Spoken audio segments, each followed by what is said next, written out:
Syahdunya kafe ni dia terletak di sebelah kolam pancing. Waktu pagi memang seronok lah kolam pancing. Saya nak memilih satu kerusi di hujung sana. Kita try minum pagi lah dekat sini. Saya order dulu. Ini apa nak terang minum dekat Coffee Village Cafe. Coffee Village Cafe ni dia dekat dengan, tak jauh dengan Desa Pinggiran Putera, jalan nak masuk ke Kampung Limau Manis. Ini keadaan sebenar di hadapan Coffee Village Cafe di pagi hari.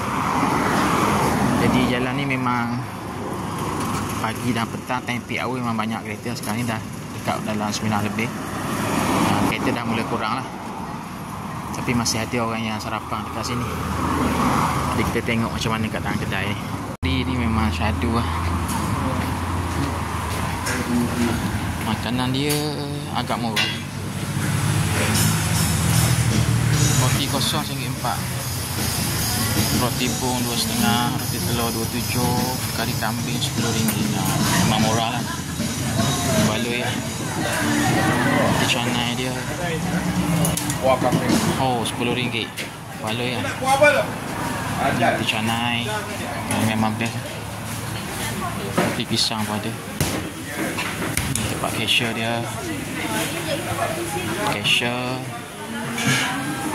Ini suasana dia. Ini makanan yang ada sebelah pagi.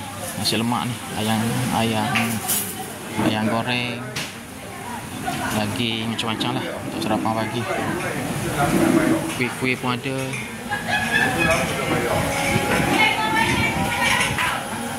Ni nasi pulut kuning RM3. Okey, ni sedap ni. Makan tengah hari pun dah start masuk. Makan tengah hari, nasi lemak pagi. Karaoke pun ada. Syahdunya kafe ni dia terletak di sebelah kolam pancing. Waktu pagi memang seronok lah kolam pancing. Saya nak memilih satu kerusi di hujung sana. Kita try minum pagi lah dekat sini. Saya order dulu. Memang syahdu betul lah. Minum di tepi tasik dengan angin sepoi-sepoi bahasa.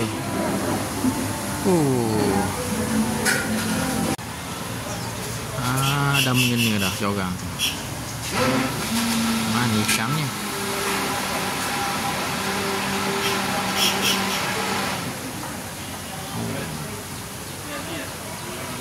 Nampak daripada jauh. Mana ikannya?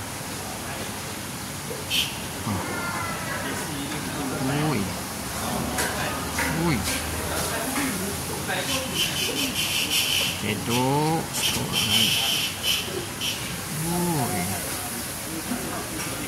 Main-main lah.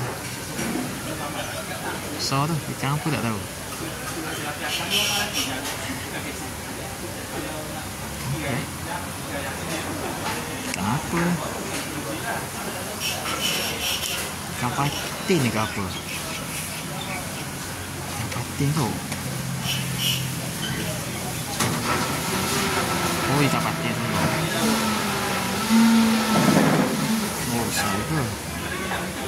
Besar. Ikan patin. Seronok. Rosyok. Mancing dapat.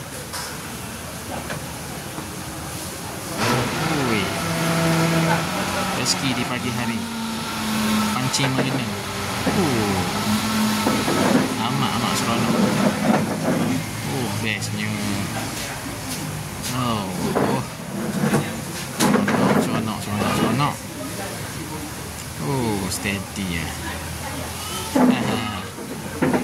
Okey.